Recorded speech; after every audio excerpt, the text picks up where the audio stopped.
झारखंड के सबसे बड़े अस्पताल रिम्स में बड़ी चर्चा में है। चर्चा में इस तरह से है कि यहाँ पर दलालों लोगों का अड्डा बताया जा रहा है। ये हम नहीं कह रहे हैं, ये यहाँ के मरीज के परिजन लोग का आरोप है। देख लीजिए किस तरह से दलालों लोगों का अड्डा है। बताया जा रहा है कि यहाँ दवाई को लेकर यहाँ पर अड्डा ये दलालों लोग आप पहुँचते हैं, उसके बाद जो है क्या क्या क्या क्या प्रॉब्लम है।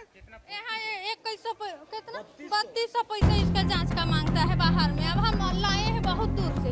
अच्छा, तो रिम्स के अंदर में नहीं है जांच? नहीं दिया, भेज दिए बाहर में, इलाज चलेगा कह के। अब ये हम सोचे 100-200 ले लेगा, नहीं 3200 मांगता है, 3200 का। हम वो भी नहीं जानेंगे, डॉक्टर ने हमको दिया। अच्छा। हम लेके गए बाहर देने के लिए, तो मांगता है उतना पैसा, कहाँ पाके देंगे उतना दूर से। एक तो लेके भी यहाँ आए हैं। आपका मरीज है? हाँ।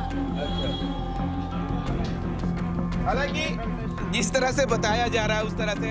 अच्छा, काची का अड्डा है यहाँ पर? दलालों का अड्डा है। दलालों का अड्डा है।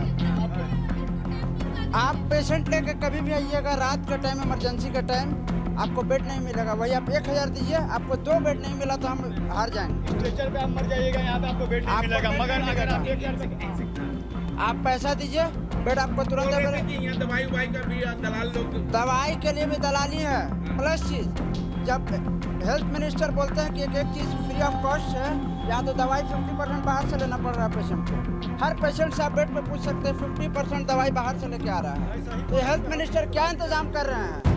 हेल्थ मिनिस्टर तो सिर्फ पैसा खा रहे हैं।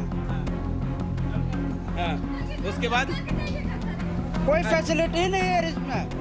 अच्छा, क्या कहेंगे भैया? आप भी बता रहे थे कि ये दलालों का अड्डा, यहाँ पर काची का दलाली होती है। हर चीज आपको, अगर ब्लड जांच भी करवाना है तो आपको हाथ पकड़ के कोई ले जाएगा। भैया चलिए मेरा ले ले।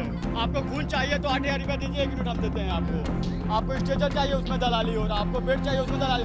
ऑक्सीजन तो आपको मिलेगा नहीं, ऑक्सीजन बेड, उसके लिए आपको दूसरे का ऑक्सीजन छीन के आपको दे देगा दलाल। बोलेगा आप जिंदा रहिए, इनको मरने दीजिए। आपको हम दे देना, आपका काम हो गया। जब हम यहाँ पेशेंट लेकर आए थे, दूसरे का ऑक्सीजन खींच करके हमको दे दिया गया था। वो तड़प रहा है। यहाँ हर चीज़ में खाली दलाली है। इरफान सर से नहीं कहना चाहेंगे कि आप डेली यहाँ विजिट कीजिए 1 आध हफ्ता, और नहीं तो अपने मरीज को भेज दीजिए यहाँ पे 1 हफ्ता के लिए। समझ में आ जाएगा क्या यहाँ का नियम और कानून है। बस तो आपने सुना किस तरह से यहाँ के मरीज के साथ जो है खिलवाड़ की जा रही है यहाँ के दलालों के द्वारा। हम ये आरोप नहीं लगा रहे, आरोप ये परिजन लोग लगा रहे भैया। ना तो बोलिएगा कि आरोप लगा रहे हैं ये बार बार। आखिर कौन अधिकार दिया है ये लोग? दलाल जो है अंदर कैसे प्रवेश करते हैं, ये सवाल जनता पूछ रही है। ये सवाल यहाँ के प्रबंधक से पूछ रही है। ये सवाल जो है यहाँ से डॉक्टर के पूछा जा रहा है, यहाँ का नर्स से पूछा जा रहा है। हमारे साथ तो कुछ लोग हैं, क्या कहेंगे भैया? आप लोगों के दलाली के किस तरह से देखते हैं? इसमें ऑक्सीजन का कमी है। हाँ। और सफायत भी कमी है। सुनते दलाल लोग भी यहाँ पर घूम रहे हैं। आप सुन तो रहे हैं कि वैसा घूम रहे हैं। क्या होना तो चाहिए? ऐसा नहीं हुआ है, लेकिन देख रहे हैं कि बोल रहा है कैसा।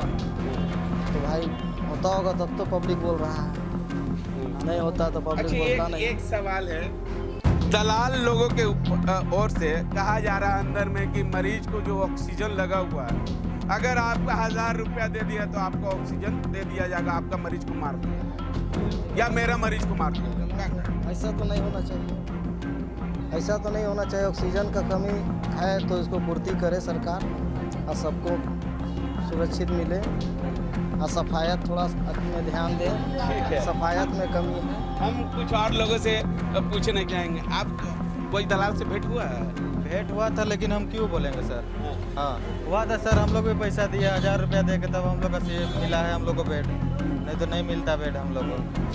कितना दुख है, आप एक खुद गरीब है। हम लोग सिमडेगा जिला से यहाँ आए इलाज करवाने सर, और यहाँ लूटा जा रहा है। हम लोग का नाम सरकारी है, लेकिन यहाँ कुछ सरकारी नहीं है, सब में पैसा लिया जा रहा है। क्या कहेंगे भैया? आपसे भी दलाल भेंट हुआ? सर ट्रीटमेंट यहाँ तो मतलब होती है मतलब वही ढंग से, क्योंकि डॉक्टर साहब यहाँ मेन डॉक्टर साहब उपलब्ध मतलब नहीं होते हैं। वर्कर लोग होते हैं, वही सब जा करके केवल ऑक्सीजन वगैरह मतलब लगाते हैं, और उतना उपलब्ध भी यहाँ मतलब नहीं हो पाता है।